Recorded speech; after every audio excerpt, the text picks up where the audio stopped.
So today we're going to have a talk on the cosmic inflation as an extension of classical Big Bang cosmology, and it's going to be conducted by Saif and Sitima. They're both physics major students in their final year. They're doing a thesis on quantum gravity models, trying to bridge between early universe models and later cosmology. So before we start, I would like to say that we have an incentive for this particular talk and probably for the coming talks as well. The incentive is that if you are a second year student or below, and if you ask a question, then you will get 3 candies. And if you're the rest of the population, then you will get 1. So try to ask as many questions as they pop in your head, and I hope you enjoyed the talk, and I will give the floor to the speakers. Thank you everyone for coming. I'm Sitima, and I'm going to be handling the beginning of the talk. So I'm going to try to give a brief overview of standard cosmology, what it's successful at explaining, and what are the problems that we try to, in the standard models of cosmology, that we try to solve with inflation. Okay. So let's get started. The theory the Big Bang theory at least, was proposed initially in the 1940s by George Gamow with Ralph Alpher and Robert Herman. And they took this idea that if we just applied the cosmological principle along with general relativity and extended it as far as we could explain everything we saw in the universe at the time.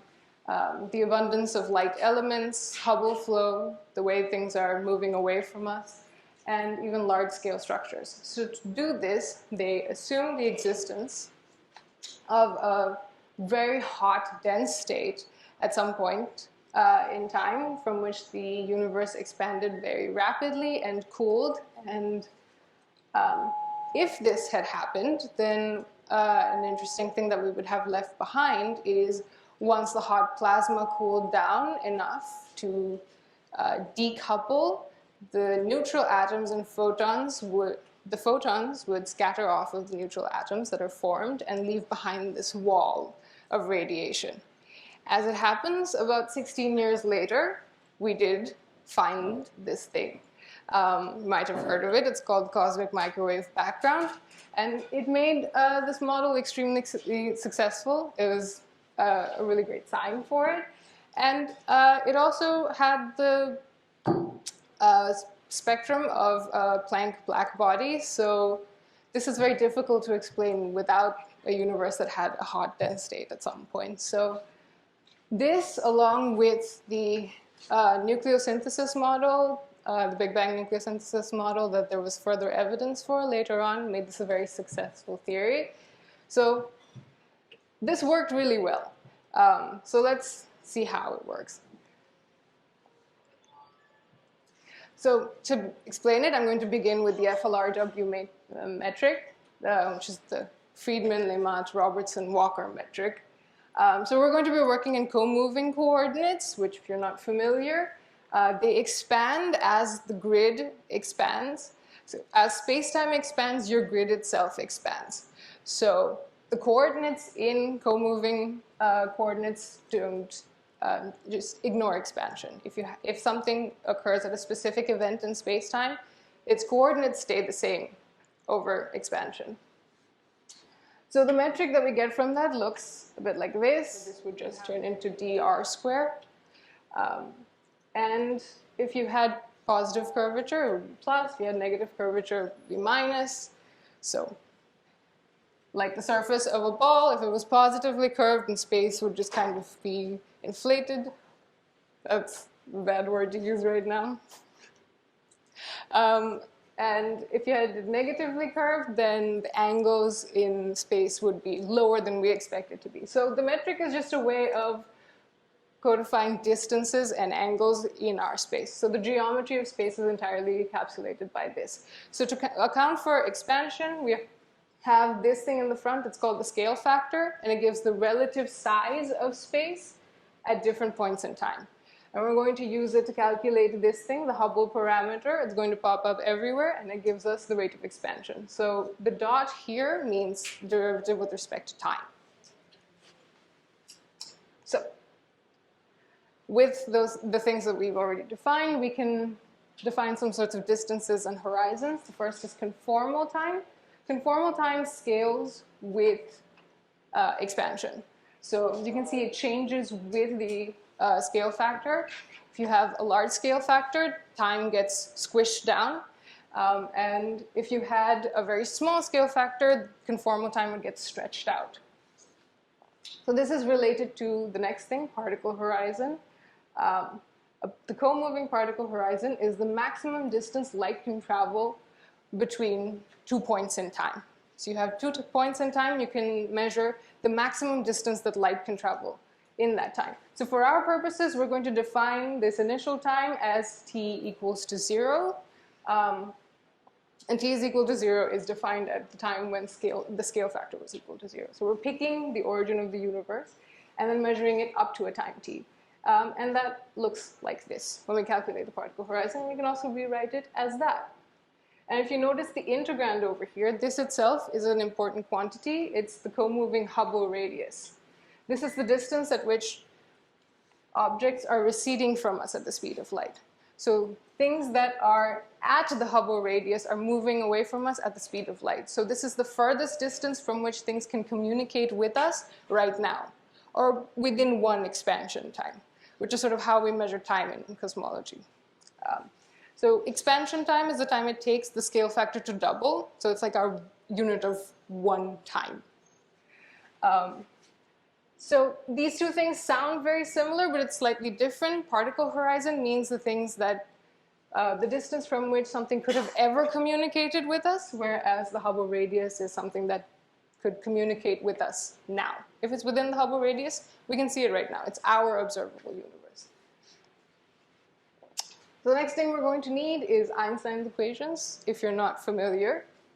This left-hand side of the equation, it's a tensor equation, it looks a little scary, but everything on this side is derived directly from the metric or the Christoffel symbols. Basically, it encodes everything about the geometry of the space. It gives us the shape of what space looks like. And this tensor over here is called the stress energy tensor, and it gives us the distribution of matter and energy in the space. So the whole idea of general relativity and the genius of Einstein was saying that the matter content, the energy content of a space entirely decides the geometry of the space. So these two things are directly related to each other. So this is going to help us determine what the geometry of space is going to be and also how it changes. So there's something convenient that we can do here. For a perfect fluid, we know what the tensor, the stress energy tensor, will look like. It looks like this. It's a lot simpler. It doesn't look like it if you're not familiar with tensors, but I promise it is. And if we plug this into the Einstein equation, the reason we would do that is because we generally assume that the universe is a perfect fluid, that it doesn't have any shear stress, it doesn't have any viscosity. So if we plug this into this, along with our metric, remember I said these terms are calculated using the metric. So we had a metric at the beginning and we now have this, we can get the Friedmann equations, which basically define everything about how expansion would occur. We have the Hubble parameter here, the rate of expansion is related to energy density and curvature, and the rate of change of expansion is related to density and pressure. So if we apply or at least a lot less than our density, so omega is for our purposes 0, and that means that density goes to a to the power minus 3. And that's sort of like saying it goes inversely to the volume, which makes sense for matter particles, right? And we expect it to decrease with volume. And it also gives this relationship, A scales to t to the power 2 by 3.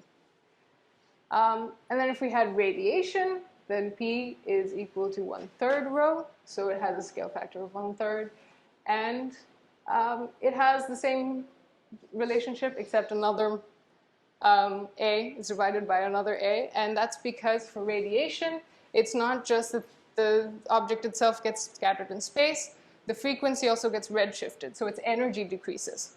As the universe gets bigger, it gets stretched out, its energy decreases. So that's why the energy density decreases a little bit more for radiation. And this gives this change in time to the scale factor. So I want to direct your attention back to the second Friedmann equation that we had.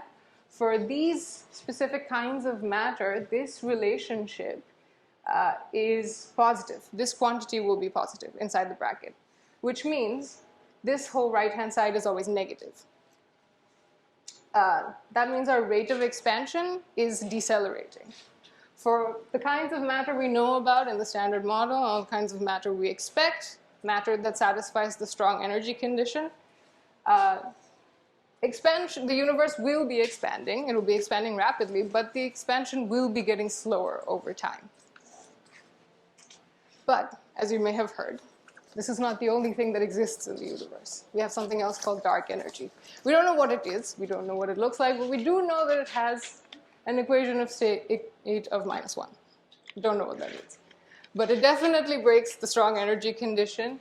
So we do know it gives an accelerating expansion. We can see this because rho goes to 8 to the power 0, or it stays constant over expansion, which is strange. It sort of sounds like you're saying as space-time increases, the energy increases. So the more space-time is being produced, the more energy is being produced. This is why it's sometimes referred to as the vacuum energy. So we actually do have a prediction for vacuum energy in quantum field theory. It's called the ground state energy for the vacuum. And if you integrate it, you can find it for all space. The problem is the value we get is wrong by about 10 to the power 120. So quite large. It doesn't work. So we don't really know if the vacuum energy is in fact the thing we expect from quantum field theory. We don't know what it is. Sometimes it's called the cosmological constant term because it changes the metric with a constant term. I didn't go into that much here, but you see more about the mechanics of expansion that looks like this in a little bit. So the other thing is that it causes our scale factor to change exponentially. It increases very, very rapidly, much more than we were expecting before. So if you put all of this stuff together, we get these two charts. The first is density by the scale factor. These are both logarithmic, you'll notice. That's so that they look a little bit neater. So if we say that the scale factor is increasing in time, you'll see that the red line, that's radiation, towards the beginning there was more radiation in terms of energy density. So it was the thing that was driving evolution of this expansion. So that's this part here. It's going to t to the power 2 by 3. That's how the scale factor is changing. And then over here, matter is taking over. There's more of it than radiation, at least in terms of energy density. So now this is what's driving expansion. And this section is therefore going to t to the power 1/2. I know you can tell because of how starkly different these lines look. But it is changing. The expansion is being determined by which thing is dominating. And so now we've come to this very special point in the universe where we're at this little green bit. So it's always been there. As you can see, it was constant. We saw that before. It was always constant during expansion, the energy density. But we've gotten to the stage where there's more of it than the amount of matter or radiation. So this is what's driving expansion currently. So we're now at this part where expansion is starting to increase exponentially. We're going very, very fast. You've heard that the universe is expanding faster than the speed of light, and that's because of this. It's because of this cosmological constant term, or dark energy, or whatever it is, that we don't know how it works yet. So this is called the concordance model. It has been used to map how the universe's expansion has changed over time, and has been extrapolated back to say that at one time there was this there was this massive singularity, this extremely hot, extremely dense state from which it all started. So like I said, it's remarkably successful at explaining a lot of things, nucleosynthesis and baryon synthesis and all of that stuff, but I'm not going to talk about any of that here, we don't have time. But what it does have is some limitations. It doesn't explain certain things. Now, along with the CMB and the way we've mapped expansion, there's other things, stellar evolution and the study of structure formation. All of these things put the age of the universe at 13.8 billion years. So the point is the universe started somewhere. And the CMB that was produced, it was produced at around 400,000 years after this, after it began. So the problem is that the CMB is incredibly isotropic in temperature. Its deviations in temperature are very, very small. But we can see the in CMB, like whichever direction we look at in the sky, we can see it and read the same temperature. But these different points were not close enough to each other to have interacted in the past. At least when the CMB was formed, their particle horizons were too small. So we can visualize this here. This is us. This is the CMB. We look at two different points in the CMB. This is in conformal time. You can see that the particle horizons are too small. There shouldn't have been any way for these particles to have interacted in the past.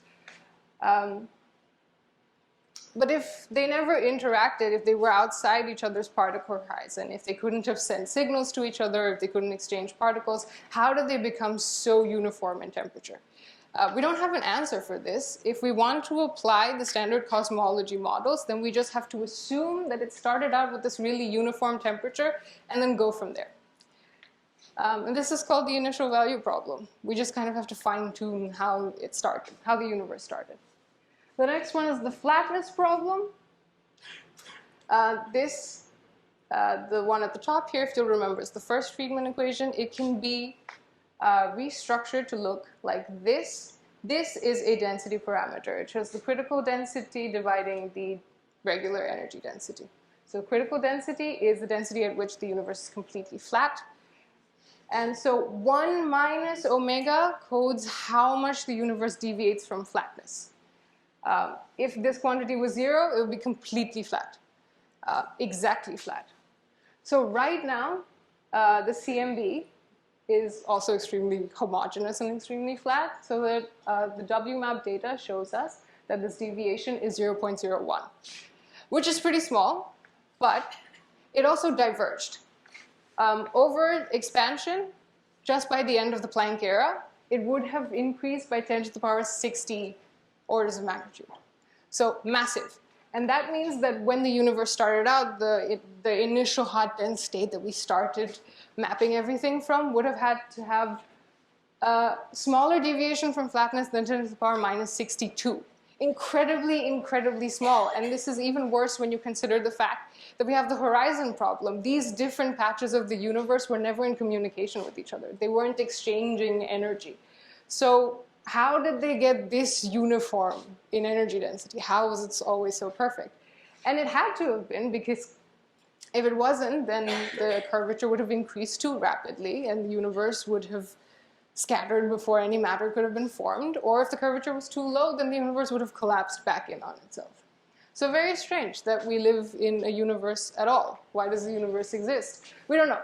We kind of have to just assume that it started out at this extremely homogeneous time, this state, and then go from there. So in and of itself, these problems don't render the Big Bang Theory incomplete, or they don't make it wrong. Maybe the universe just was at this particular point, and we don't need an explanation for it. It was there. The other theory is that the other potential problem is that if you believe in the grand unified theory, if you believe such a thing exists, and you combine it with the hot Big Bang, at a certain point the universe was hot enough to produce magnetic monopoles. So as it was cooling down from this extremely high energy scale, it would have had phase transitions that would cause point-like topological defects that act like magnetic monopoles. This is a lot of complicated stuff, but all it means is that there should have been certain things, when certain symmetries were breaking, it should have formed certain point particles that are magnetic monopoles. Magnetic monopoles are supposed to be really heavy. They're about a nanogram, so they're extremely non-relativistic. And so they scale the way matter does. If you remember, that's 8 to the power minus 3, right? Only this was happening during the radiation domination era. So if we expect about 1 magnetic monopole per horizon volume, so if you think about topological defects as when symmetry is breaking, the two different fields don't quite line up with each other, and so you get a little blip, and that becomes the monopole. It's not exact, but that's sort of how we calculate how much of it there should be, and it's a lot. It's a really huge number in terms of energy density, and it's very close to the amount of radiation there was in the universe at this time. So by the time the scale factor would have grown by about 10 to the power 10 orders, the monopole should have dominated expansion. It should have changed the course of expansion and been the dominant form of matter in the universe from that time onwards.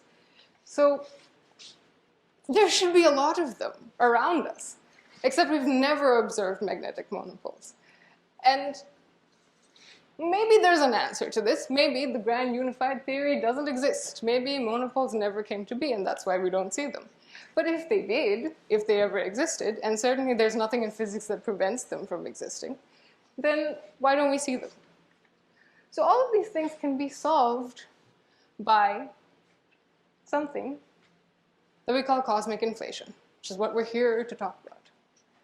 So it can address a lot of these issues, but initially, when Alan Guth proposed it in 1979, he was only trying to solve the monopole problem. His initial model didn't really agree with observational results, and it has since been changed a little bit to work with what we think happened, more accurate observations, but the key idea remains the same. Introduce a period of exponential expansion at some time after the initial singularity. So we think that before all of that stuff happened with radiation domination and matter domination that changed expansion in a certain way, what if there was a period of exponential inflation? How would that solve our problems? So first of all, to see all of this, we want to show that if you have accelerated expansion, you have a decreasing Hubble radius. So our co-moving Hubble radius, if you remember, is the observable patch of the universe that we can see, and it changes negatively if expansion is accelerating. So we actually, as expansion is happening very, very rapidly, we're able to see less and less of our universe. The amount that we can see shrinks down. This makes a lot of math easier. So initially we said that it was changing like this. Previously, from the equation of state parameters we had, we saw that it would be decelerating. But now we're saying that, at least initially, there might have been something that looks like this, where the scale factor was increasing very, very rapidly. Okay, so how does this solve the horizon problem? We're going to visualize it with a little graph. Here we have so T0 is time now, it's present time. So that's what the subscript 0 usually means. And this is our particle horizon. So this is the particle horizon graph, this is the Hubble radius graph.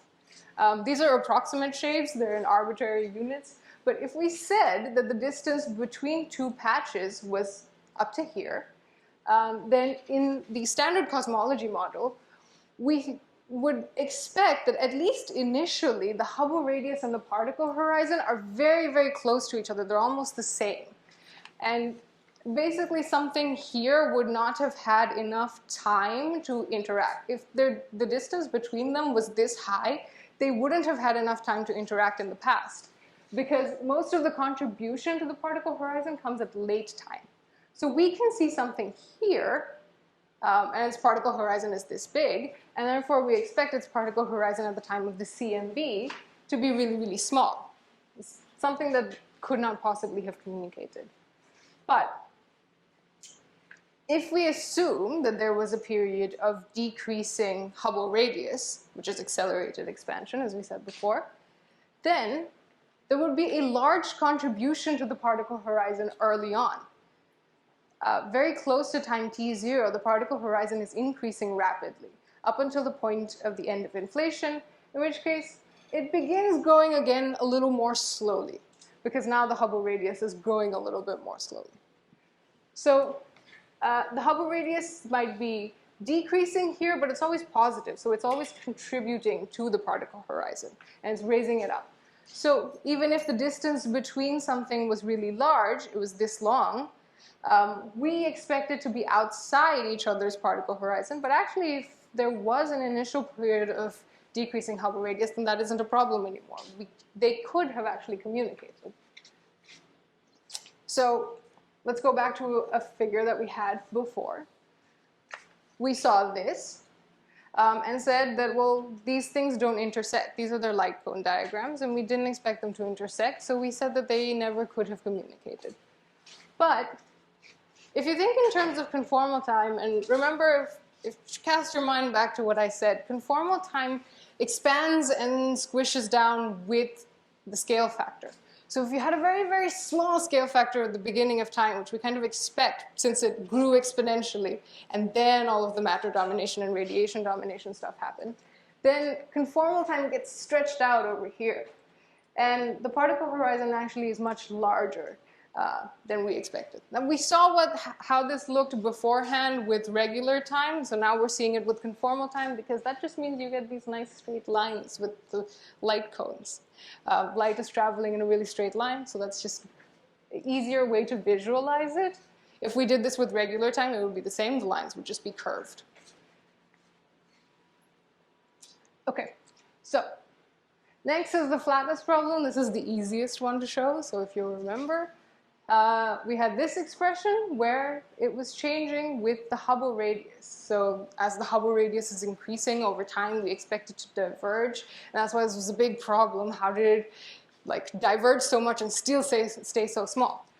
Well, actually, if the Hubble radius was decreasing, as we are now proposing that it did, then actually we'd be getting closer and closer to 1. And then maybe diverging a little bit from 1 all over again, but at least we have a reason for why it got so close to 1 to begin with. Maybe the Hubble radius shrank down. And that's why things could be in much more communication with each other than we initially thought.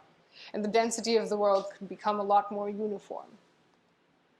And the monopole problem, this is the simplest one to explain, is inflation just sent it to the far reaches of the universe. And so we don't see them anymore because there could be as little as 1 magnetic monopole within our particle horizon. So if we see just 1 in our lifetimes or the lifetime of the human species, that would be pretty good.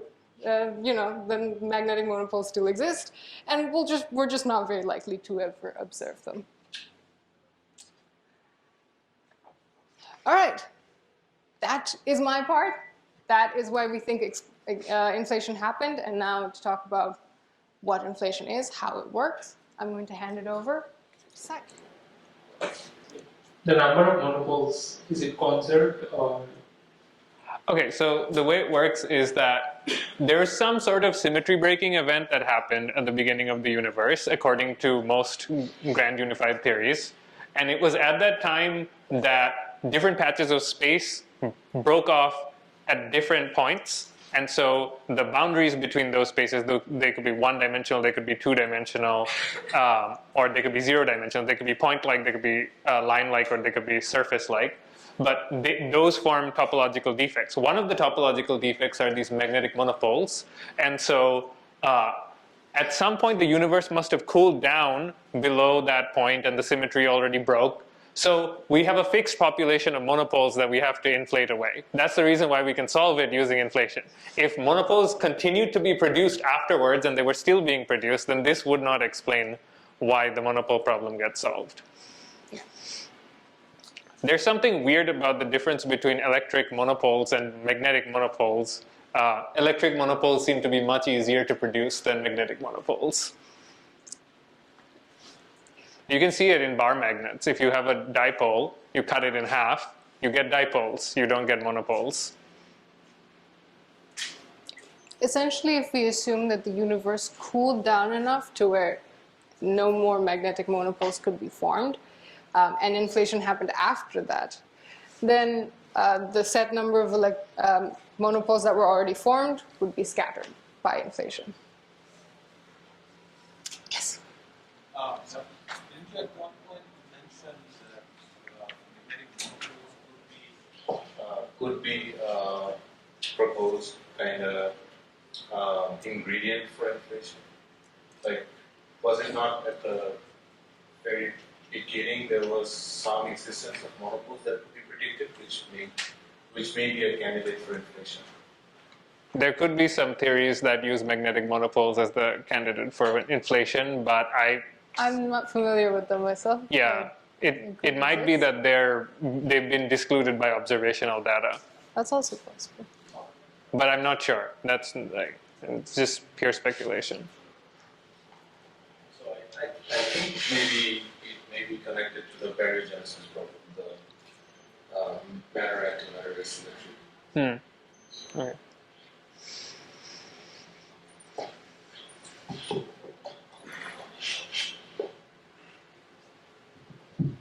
Okay, if there are no more questions, we can start with the second half of the talk.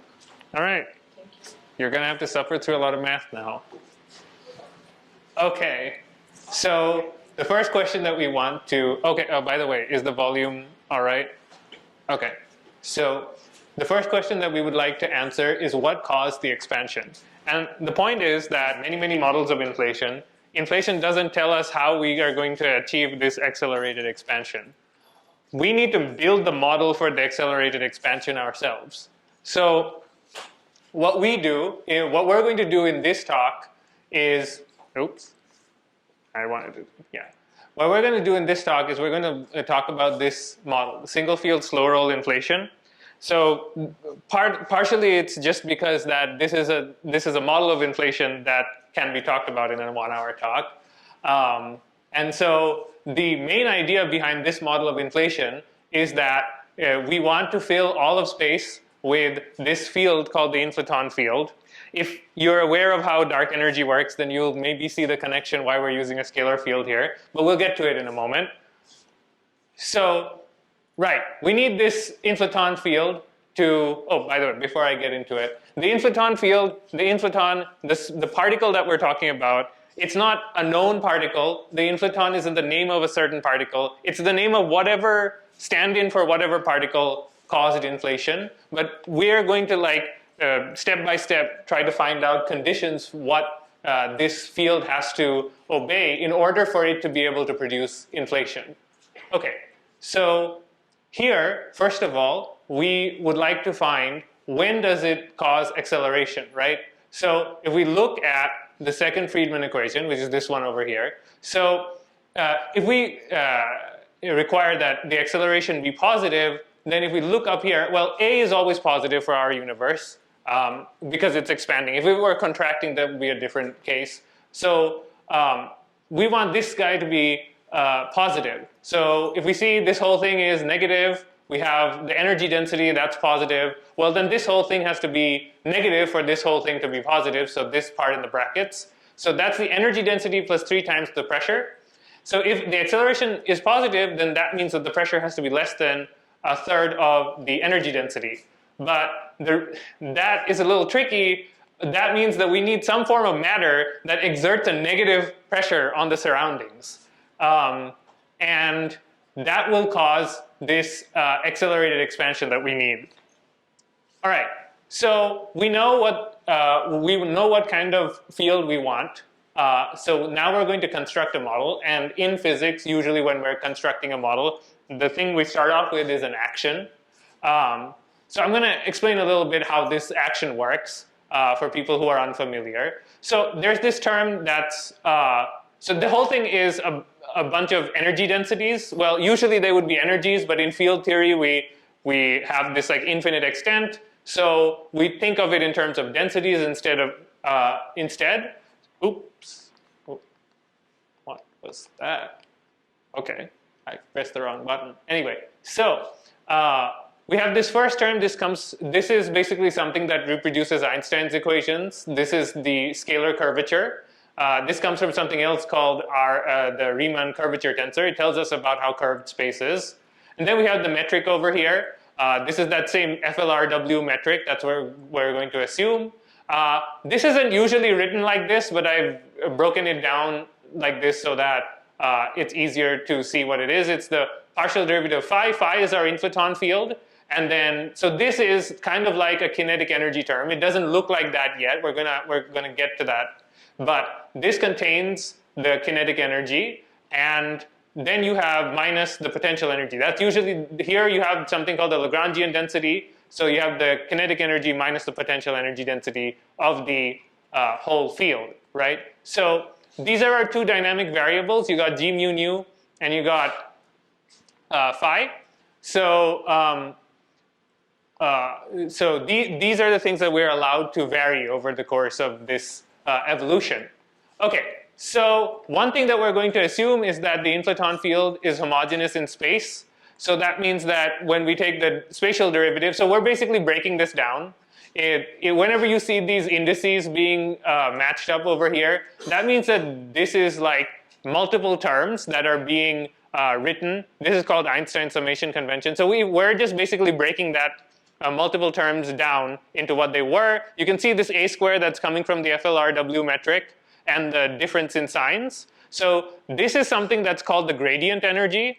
It's not usually something that we deal with day to day. We're just going to assume that it's homogeneous for this simple model, and then we don't have to care about it. So then, okay, so then we got the kinetic energy and then minus the potential energy, right? So the thing to remember here is that phi is just a function of time.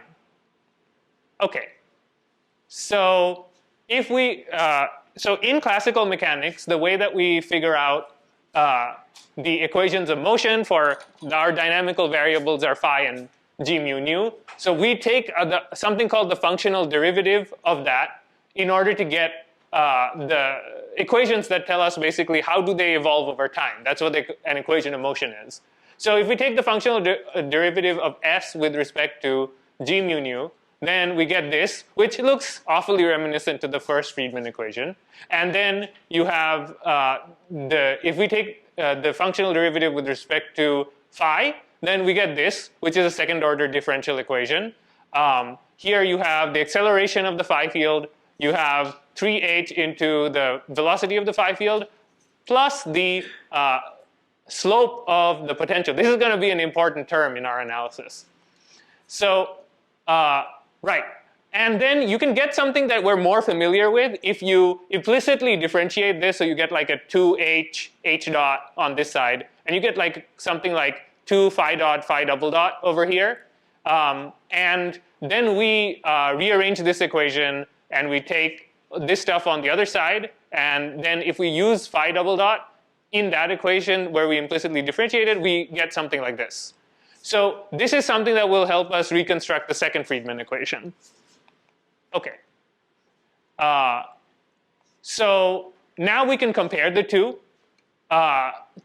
Basically our motivation here is that we want to figure out when are we going to get negative pressure, right? So if we look at the first one, well, it's very simple. The equations look almost identical to each other. So we can see that this expression over here is the energy density. The energy density, well, it kind of makes sense, right? You have the kinetic energy and then you have the potential energy. I'm going to call them the energies. They're the energy densities. I'm going to use them interchangeably.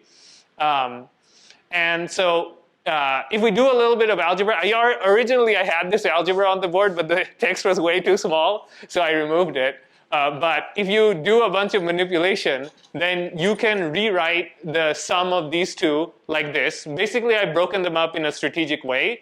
I just made sure to take half phi dot squared plus v of phi out so that we get rho like we have over here. So then the rest of it is 3 times whatever the pressure is. So, anyway, I use small p over here. It's a remnant from my old notation. Anyway, so the pressure comes out to half phi dot squared minus v of phi. So it's the kinetic energy minus the potential energy. So this is all we need in order to figure out when we're going to get negative pressure. If we look for the equation of state, omega, then omega is defined as being the ratio between the pressure and the energy density. And that comes out to this based on what we just found. So half pi dot squared plus v of phi, that's positive. And this could be positive and it could be negative. It depends. And so from our original constraint where pressure had to be less than a third of the energy density, we can find that if we take the energy density over here and we take it to the other side, we divide it by the energy density, we get omega. So omega has to be less than 1 over 3, minus 1 over 3, sorry. And so then that means that, so we need this number, this numerator to be negative. And so the kinetic energy, this is just something that physicists tend to do. We're just going to say it has to be much lower than v of phi. So these, whenever you see these double arrows, that means very less than, right? Okay, so that means here, the potential energy must dominate over the kinetic energy. When that happens, that's when the universe is currently inflating. Okay, so before we get to the conclusions of inflation, we're going to need to define some parameters that are they're going to let us track whether inflation is going on. And so if we go to the first Friedmann equation, we have a double dot over a. We're using both versions of the Friedmann equation that we got, and we're equating them. So a double dot over a is equal to h squared plus h dot. And so then we can do this clever refactoring of it so that we get this term over here, which I don't know exactly why, probably so that this turns out to be positive. We define this as minus epsilon h. And so that's what we call the first low roll parameter, and it tells us if we're currently inflating, because this is a positive, right? So if the acceleration is going to be positive, this thing has to be between 0 and 1. That's what will tell us whether or not we are currently undergoing inflation. So we're going to use epsilon h to track whether or not inflation at a certain point in time, or you could say a certain point in scale factor, is going to is currently active.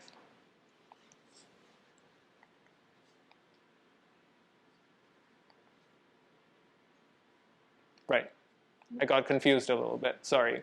How long, but it's not enough for inflation to just happen for a little bit. Inflation has to happen for long enough that it accounts for the numbers that we saw before of like the homogeneity, the flatness that occurs in the universe as we're seeing it. So we need inflation to happen for long enough that it gets big enough for to match observations, right? So we know we can construct another parameter for this. So we know that the kinetic energy has to be much smaller than the potential energy, but we want it to stay that way for a while. If we wanted to stay that way for a while, what we could do is we could say that, well, phi dot is the velocity of the field, and we want that to not change very much. So the change in the velocity of the field is the acceleration of the field, and we want that to be very small. And this is, again, just like something that makes the model simpler to use, is that we just say that it has to be much smaller than 3h phi dot. It's nice that it has phi dot in there, which means that it will be much smaller than the thing it's trying to change. But notice that we did this strategically to put in that other equation of motion. Okay, so then that means that we can form the second parameter, eta h, that is just the ratio of these two, essentially. And we've omitted the 3 over here because in cosmological terms, order 1 parameters, they basically don't matter. So, so for inflation to happen long enough, we want eta to be as small as possible. Okay, so we want to turn this into a little bit more human-centric analysis of how long inflation lasts. We want to see how, there's this certain way that we calculate expansion. For anything that expands exponentially, we can define this thing called an e-fold. And basically we define this thing dn, and it's equal to h dt, but we can decompose h. We can turn it into dA dt. I'm writing it in full. So now I'm going to do something that's going to piss off the mathematicians, which is I'm going to merge these two things, and then that's going to give me a dA. So dA over A, this is like a very famous format that actually is the same as the derivative with respect to the logarithm of A. So if we then integrate this, then we get that n total is the integral from the start of inflation to the end of inflation in terms of scale factor. Remember, you can think of time and scale factor as being analogous to each other because a scale factor is increasing monotonically with time. So you get this, which roughly gives you the ln of a end over a start. And if we flip this on its head, we get e to the power n total gives us the ratio. So these are the ratio of the scale factors from between the start and the end. What that means is that this is the amount by which the universe scaled up, the ratio of this, how much it scaled up. And this is going to be a really, really, really large number. It's going to be 10 to the something something. And so we want to take that in base e. And so n total basically is the number of e-folds, which tells you how many times the universe scaled up by a factor of e. All right. So because physics is the physics is most interesting near the end of inflation, what we tend to do is we tend to measure inflation from the end of inflation. So in order to do that, we define this thing called NE, which is the number of e-folds that have happened since the beginning of inflation. And so we subtract that from n total. What that does is that it gives us this number n. N is usually the number quoted whenever you see some article about inflation. That's what they're talking about. How many e-folds are left to happen until inflation ends? So that comes out. Most models of inflation tell us that it has to be between 40 and 60, and that corresponds to this isn't very, very clear. I didn't have a better way of saying this. E to the 40 times to e to the 60 times magnification of the universe. So in human terms, in base 10, that's 10 to the 15 to 10 to the 20.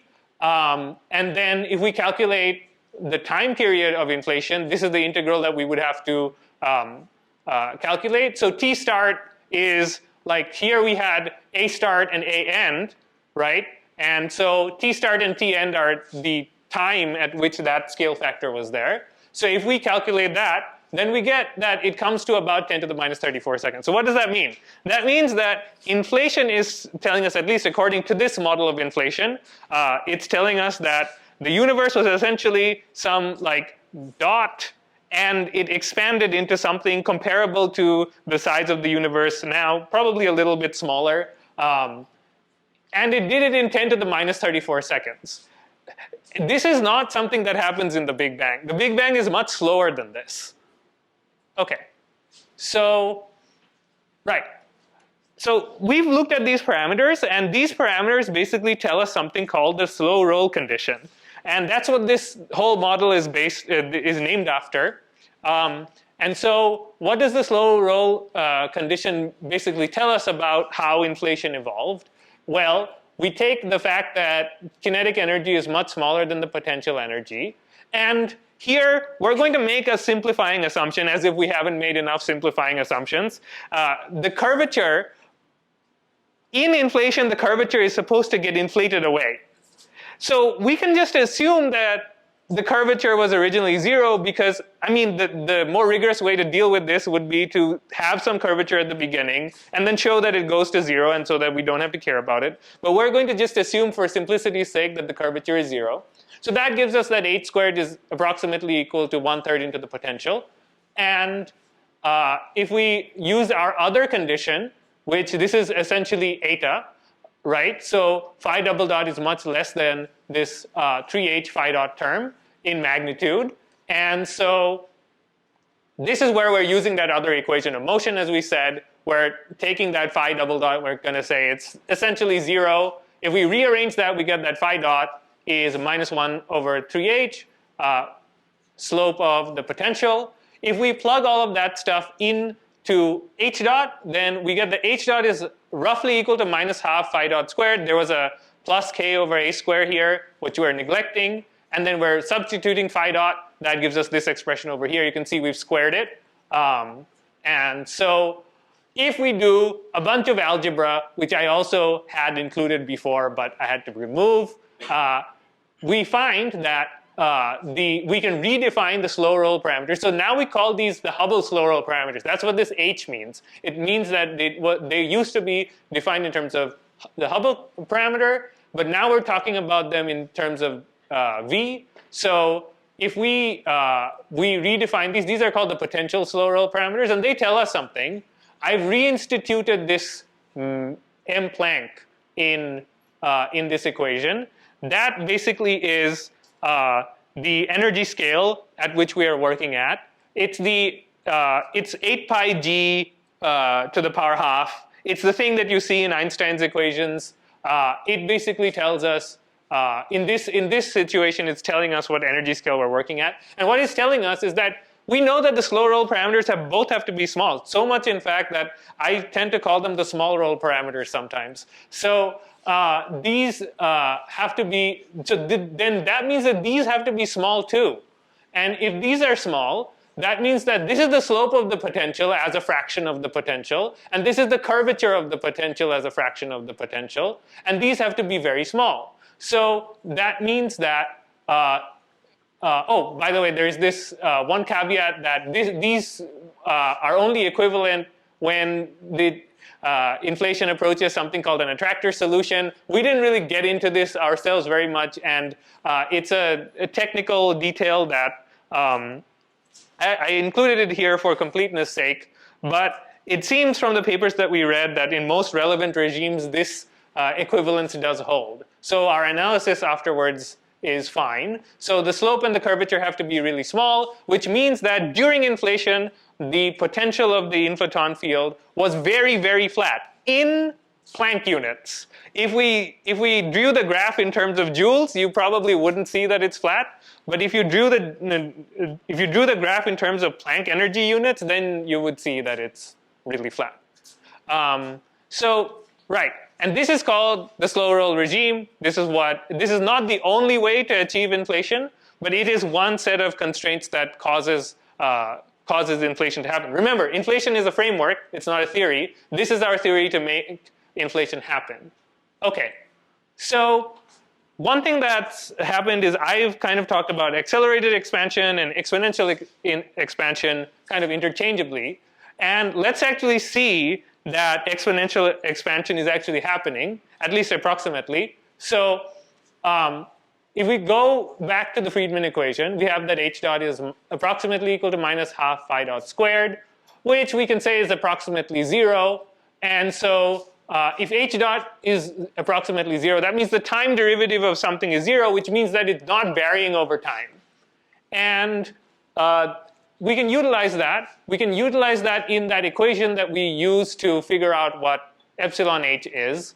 And so during inflation, so we only need this to be valid during inflation. So during inflation, epsilon h is much less than 1. So then a double dot over a is approximately equal to h squared.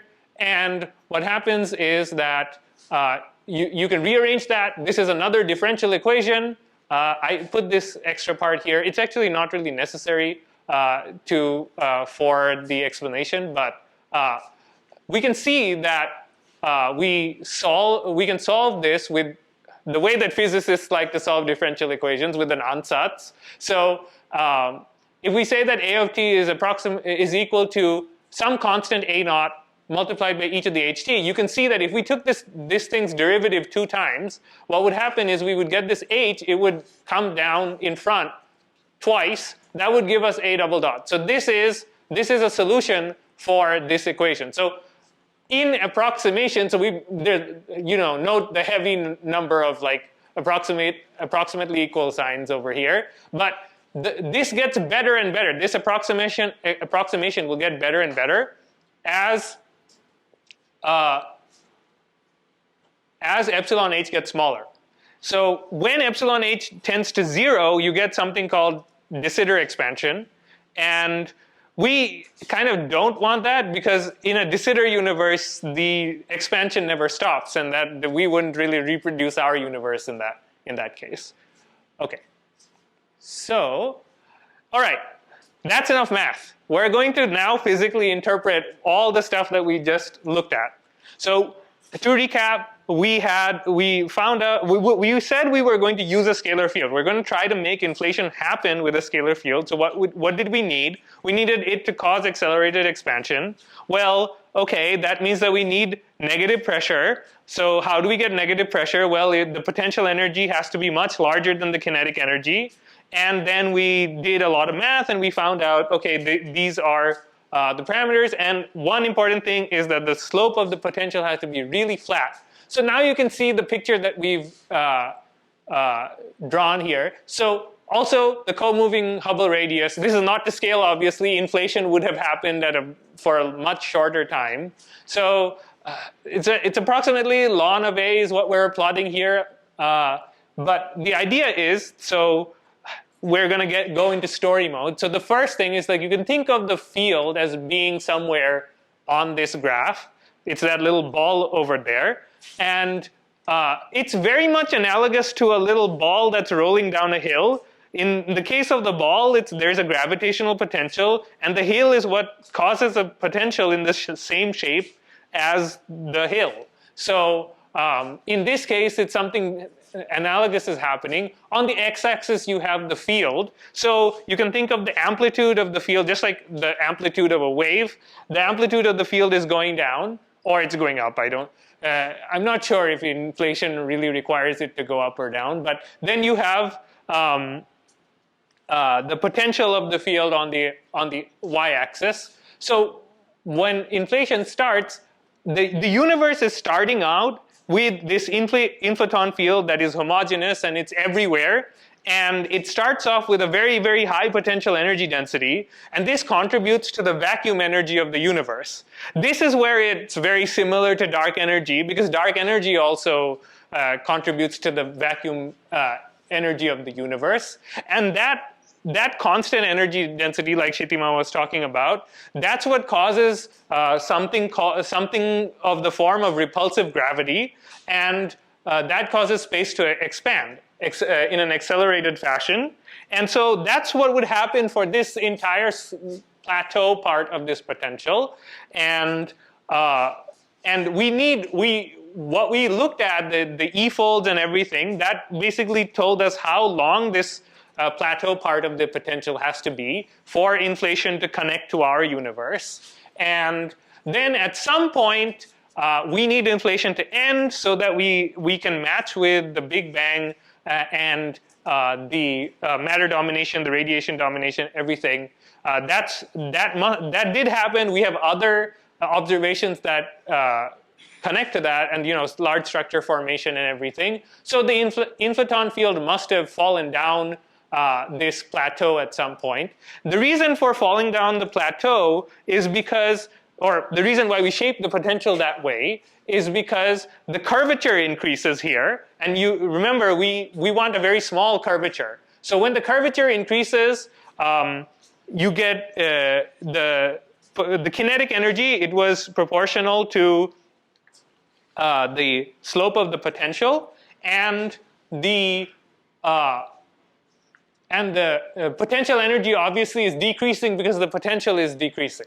So kinetic energy increasing, potential energy decreasing, that causes the end of inflation. And that's happening at this little circle over here. And then, just like with Big Bang cosmology, the universe starts its phase of decelerating expansion, which causes the co-moving Hubble radius to increase again. So at that point, we have ended inflation, and it's a period called reheating. Reheating is a historical term, and the reason is that it's called reheating is that it was originally assumed that before inflation happened, there was this really hot age of the universe, and we basically don't have any probes back that far to the universe, so we don't really know what the temperature was or whether you could define a temperature at that point in the universe. So it's better to say that this was the heating of the universe. So what's happening here is that there's this quantum field that's oscillating. And in what quantum field theory tells us is that when a quantum field oscillates, it produces particles. And those particles decay into radiation. In this case, the inflaton field radiates. And that radiation causes the inflaton field to lose all of its energy. And it also causes the heating of the space in the universe. And that sounds very familiar. That sounds like my universe is becoming this hot, dense state of matter and radiation. Or, I don't know, I think matter is not right, but radiation at least. So, very hot, dense state. So, that's when inflation would end, and then you would start the Big Bang. After the Big Bang starts, you would have all of the regular phases of the universe, the radiation domination, then you'd have matter domination, then you have dark energy domination. And that's how this model of inflation connects to the late universe. The late universe being time that's passing now, roughly in this age. Okay, so what's next for inflation?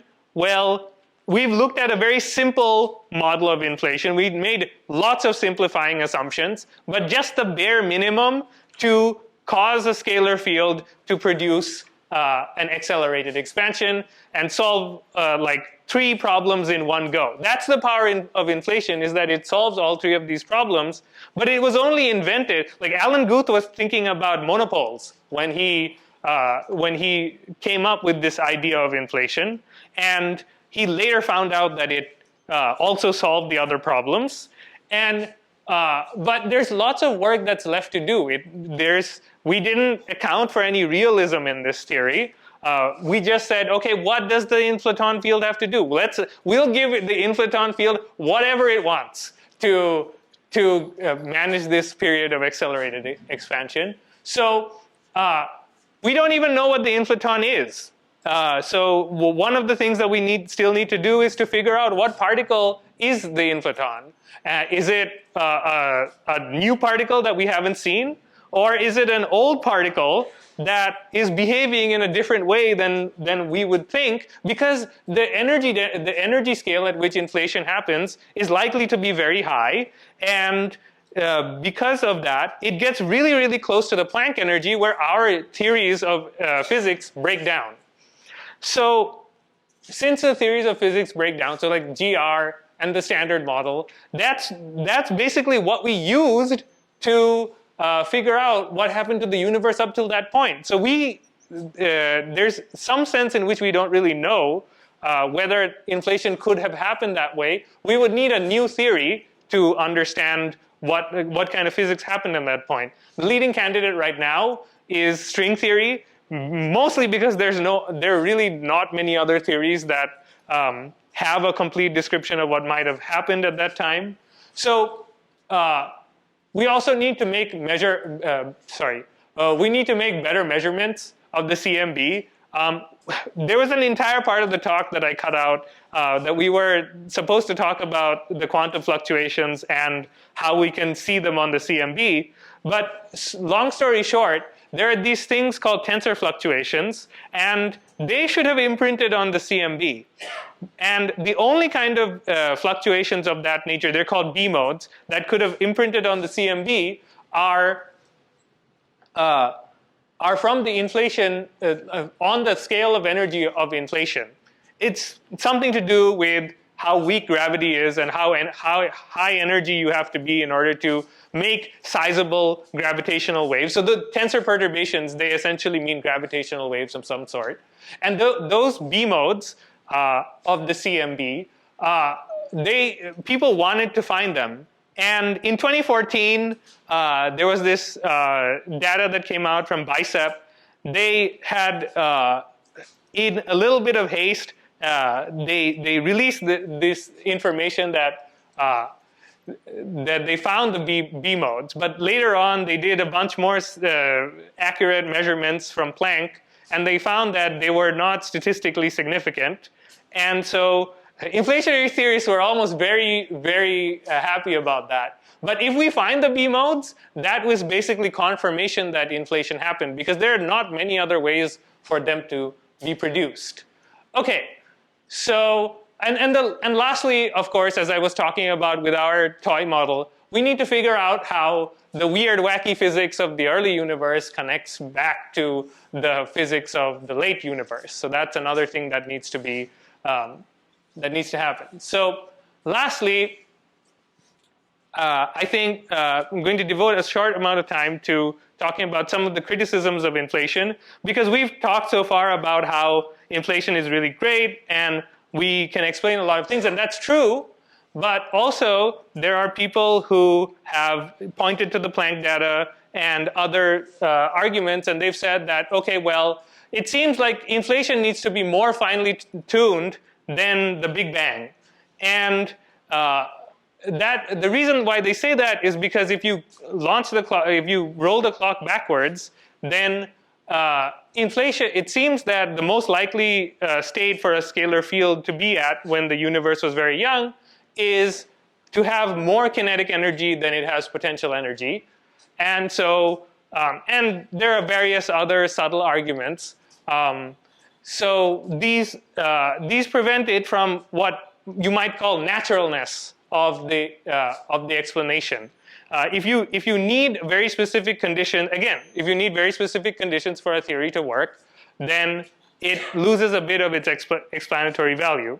And the other thing is that with inflation, so we didn't talk about quantum fluctuations, but something that can happen because of quantum fluctuations is that it can nudge the field a little bit, and because it nudges the field a little bit, there could be patches of the universe where the field is being pushed back into, okay, so let's go back to the previous slide. It's easier to explain here. So the quantum fluctuations could always cause the amplitude of the field to get nudged up into the portion of the field where there's the plateau.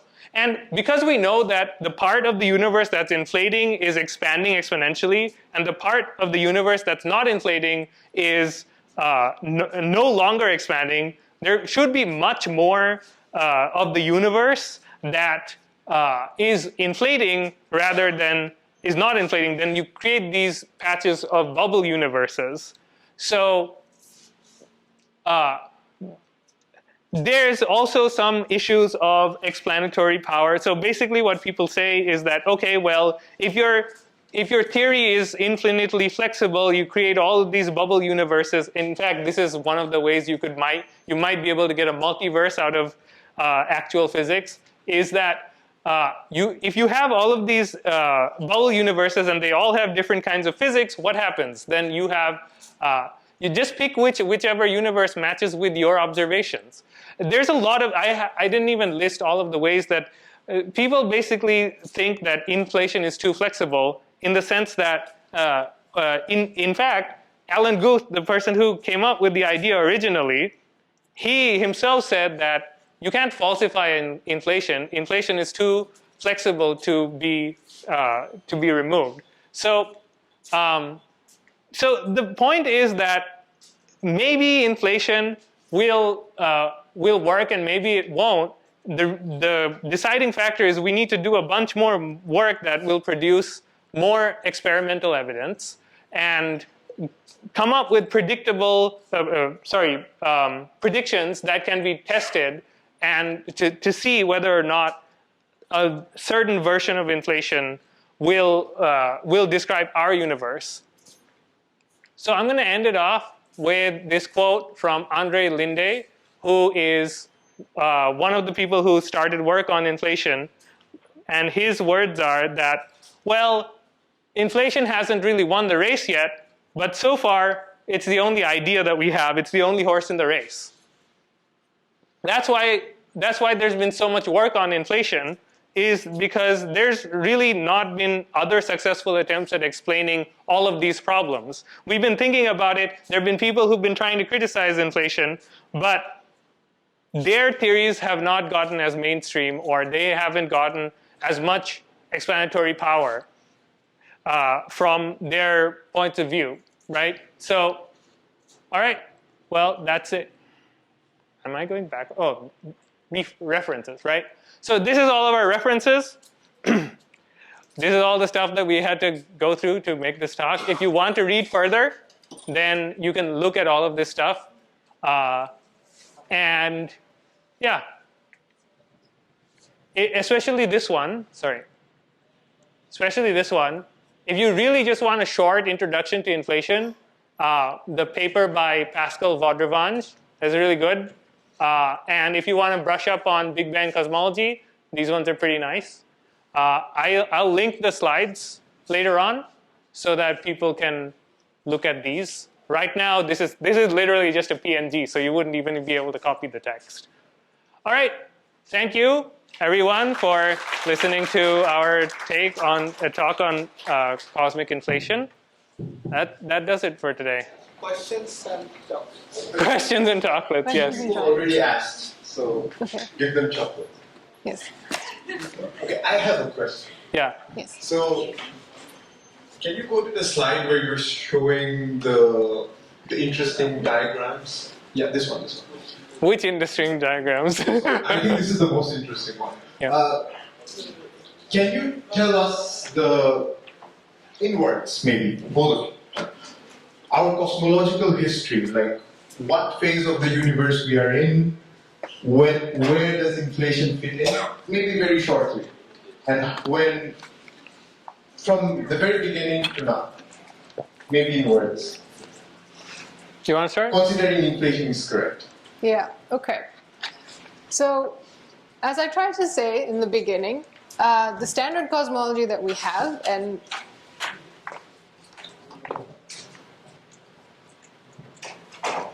once again, yeah, it's working. One day I will figure this out. So we start out in standard cosmology with this idea that the expansion of the universe was dominated at first by radiation, then by matter, and then now this ambiguous entity called dark energy, and it drives its expansion in a certain way. But that's not enough to explain the thing we start from. When we build out this model of standard cosmology, we have to start from very specific parameters. We have to make sure that our initial conditions are extremely finely calibrated. And inflation comes in to try to explain all of that, to try to give a reason for how these initial conditions came about. So theoretically, it happened before any of the Big Bang cosmology I talked about. So maybe you can talk about inflation now.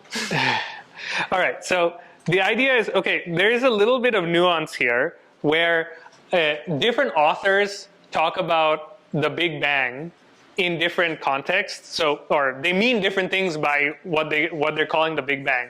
Some people talk about, what I refer to as the Big Bang is the hot dense state of the universe after inflation started, which in the standard Big Bang cosmology would be the start of the universe and at t equals 0. But what happens essentially is that the Big Bang is pushed forward by whatever. We don't know if inflation started at t equals 0, it could have been a little bit afterwards, but once inflation ends, that's roughly when Big Bang starts.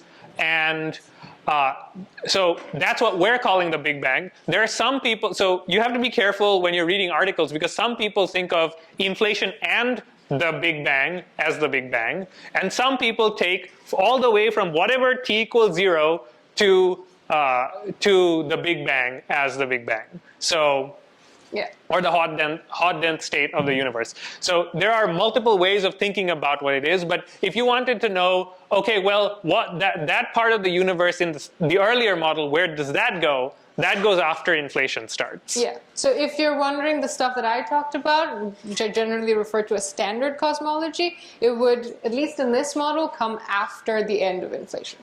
Inflation would get us to this hot dense state that we expand out from. And this is all presumption. We're just basing this on the data we have available to us, that inflation did in fact take place. It took a very short amount of time. It made the universe really, really big. And then we go from there to all of the stuff that we know, have a much more concrete understanding of. So inflation is a much more abstract idea at this point. Any other questions? Does that help? Actually, the point here, inflation is basically some sort of eraser. It just erases what there was at the initial state. So that's why some people say that the Big Bang is really after inflation. But really, I mean, inflation occurs at some time.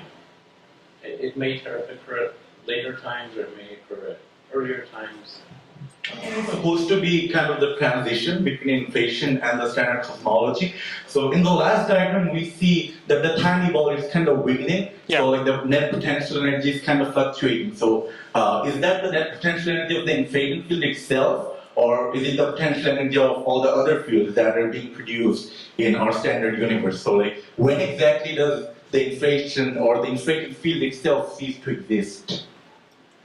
Okay, that's a good question. This is just the potential of the inflaton. It's V of I. And this is not the entire energy of the inflaton. It could be, there's energy in form of kinetic energy too. And you were asking that where does the inflaton field go? It doesn't go anywhere. It stays. In fact, the inflaton, in the model of the inflation that we're working on, for example, which uses axions, the axion works as the inflaton, and then it could just stay there in this cold state and act as whatever we see as dark matter. So it could explain why we see all of this matter that we can't, why we observe matter that we can't see around galaxies. So there are certain ways that you do have to figure out what happens to the inflaton afterwards, and you have to make sure that the inflaton doesn't screw over the rest of the physics that you've made up so far. So yeah, because we know that the rest of physics works really well, the inflaton has to kind of slide into that model and transition into what we already know about the later times. I mean, the inflaton is just a field. So the field doesn't go away. It's just that the field stops. It's just that the field is maybe not a. See, okay, why does inflation work? Inflation works because works basically because nothing is really changing. It's a very flat potential. The only thing that's kind of changing is you have this inflaton field which is changing very slow, inflaton field which is changing very slowly. It's a physical field. Let's say Rakin has been writing a paper, okay, between brain and anti-brain. Okay, it's basically like the distance between a brain and anti-brain. Okay? So it's a physical thing. It doesn't go away. It's just its role changes.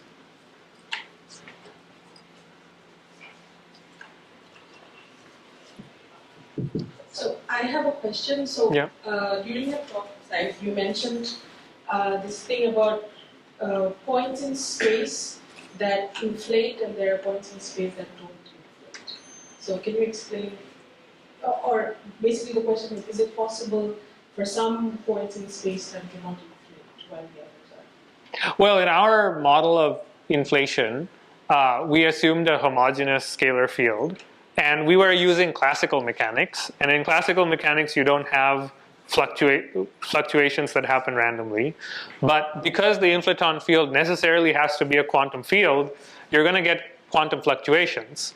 And so the argument is that there will be parts of space where the quantum fluctuations basically shield the inflaton from rolling down the hill for just long enough that the rest of space around it stops inflating, but that part it continues inflating. But because it's exponentially expanding, it's going to outsize the part that didn't inflate, continue inflating very quickly.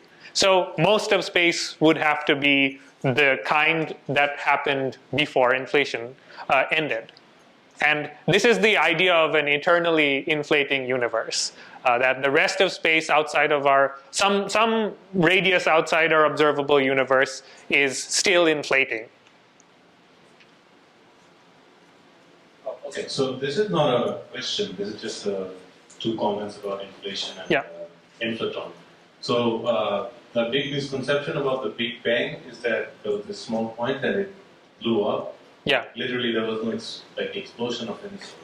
So that's the common misconception. Basically, Big Bang, which occurred first, inflation or Big Bang? It's, as Sir said, it's heavily model dependent. Yeah. But the fact about the Big Bang is it was not an explosion of anything. It's basically space and time itself just expanded or inflated. It was not an explosion. And secondly, the inflaton, like the two possibilities that you mentioned, whether it's a new particle, then it has to be a scalar. It can be the axion, that's the dark matter candidate, or we are very lucky, it may also be the scalar that we know, Higgs. Higgs, yeah. So that's another. So inflaton doesn't go away anywhere. It may be the Higgs. It may be something we haven't seen yet. So. In fact, at the beginning, the Higgs field was the thing that Alan Guth was thinking was going to be the inflaton. There were some problems with his version of the theory, which used false vacuum decay in order to get inflation to happen. I think the Higgs model has some discrepancies with observational data, but I'm not sure. Yeah, so the Higgs field was ruled out. I think, yeah. As far as I read, it's been ruled out, but I'll have to double check that.